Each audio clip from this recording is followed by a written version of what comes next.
Kate Delany of South Jersey Progressive Democrats here. So yesterday was the public hearing of the Camden County 2023 budget. The public hearing lasted, I'm going to say, somewhere between 15 to 30 seconds. There were 3 members of the public in attendance. One of them was me. And as I was watching this, right, I thought you can't really blame members of the public for not going to these public hearings or these public meetings, since really all you have is the opportunity to watch, right?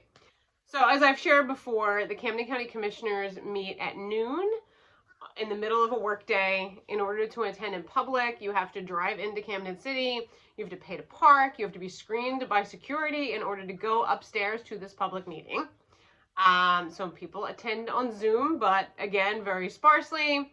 I've had a lot of interactions with the Camden County Commissioner meetings where people have tried to participate in the chat and have not been called on.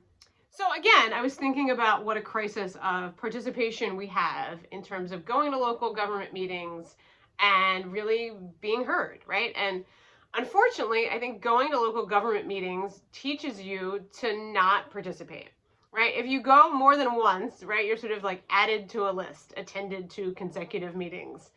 There's this feeling, right, that if you're there, that you're there for, sinister reasons, right? Not that you're interested in participating. So again, right, that they had to have this public hearing on the budget. We're talking about, multi-million dollar, hundreds of millions of dollar budget. 15 seconds of would the public like to be heard, which is sort of a silly question, right? Would you like to be heard? We're going to approve it right after, but if you would like to say something that isn't going to make any impact, sure, be heard.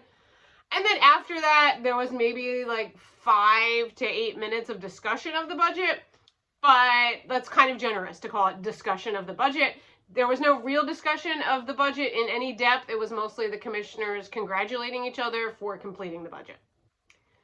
So this brought to mind an item of concern of mine that I've brought up many times and that I think is really something we need to redress in Camden County and, but beyond, right, in our state, in our nation, in our culture, which is really to invest in participatory democracy. So in Camden County, we don't even do such a great job at representative democracy, right? Which is, you vote for somebody and you transfer your power to them, right? And they make the decisions and, later you vote again. I say we didn't do a great job in Camden County with that because we've had all these barriers to having fair elections, right? We have the party line, which is a barrier. We have these winner-take-all, races for party office. We've had phantom candidates. So on one side, right, representative democracy is an idea that, might satisfy some people, right? They just want to show up.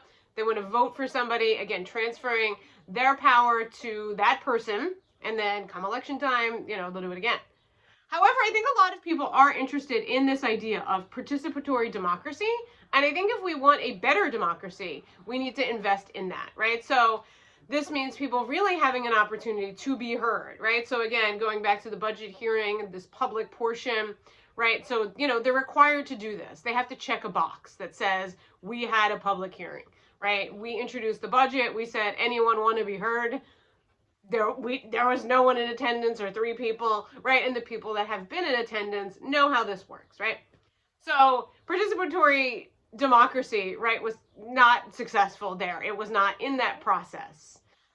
And I thought a lot about how we could change budgeting. And so as my running mate, Sam Sweet, thought about how could we change budgeting and involve people in the process, right? So for me, we need participatory democracy overall, right? But we also need specifically more democracy, more participation when we're talking about how budgets are created, right? These are the public's money, right? And the public's money deserves a fair accounting, right? But it also deserves the public having a say, right? And having a seat at the table, not just a public hearing where you can say, here's something I care about. You've already drafted the budget. You're going to approve it in a second. So it doesn't matter whether I show up or not, right? So this is not a successful way of doing business, right? It's not going to bring in new people. It's going to really shut people out of the process, right? And it's going to lead to what we already know, right? People don't necessarily have strong faith in government. they don't necessarily feel included. We've got, portions of our society who are underrepresented again and again, right? So this kind of top-down process, this closed-door process, needs to be replaced. And specifically, it needs to be replaced with ideas like participatory budgeting. So this kind of popped up on my radar a few years ago. I find the head of the participatory budgeting project, Sherry Davis, very inspiring. Sherry Davis has done a lot of work in various spaces and has really, created a model of how to bring citizens into the budgeting, not just at the end, right? Not saying like, we allocated money for a rain garden and now you get to help us set up the rain garden, but really creating a process where you take a section of the budget and you get people together to decide what are the priorities, what are the needs of the community, and how do we get those needs met. Sherry Davis, again, I find hugely inspiring. I will share the TED Talk that, I first heard of hers, where she talked about, school districts going to at-risk youth and involving them in the budgeting. She talks about, the city of Paris having like $1 million that are allocated towards citizens deciding what is needed in their communities. So this, I think, is such an important way for us to get new voices in. It's a way to build public trust. I often say to the people I organize with, we don't know who we don't know, which is true, right? That there's always people that we can connect with, people we can talk to. And not only do we not know who we don't know, we also don't know what those people know, right? So when we explore participatory democracy, when we invest in it, when we invest in participatory budgeting and solutions like that, we're investing in bringing in new knowledge, right? When we have the model now, right, where people can show up, you can be heard at the public hearing on the county budget, but your words are wasted, really. You tell people, check out, don't come to this meeting. This isn't a space for you, right? And we don't want to do that. We know that already on the national level, politics is polarizing, it's isolating, it often, I think, produces anger, despair. We should have local government as an entry point for the average person.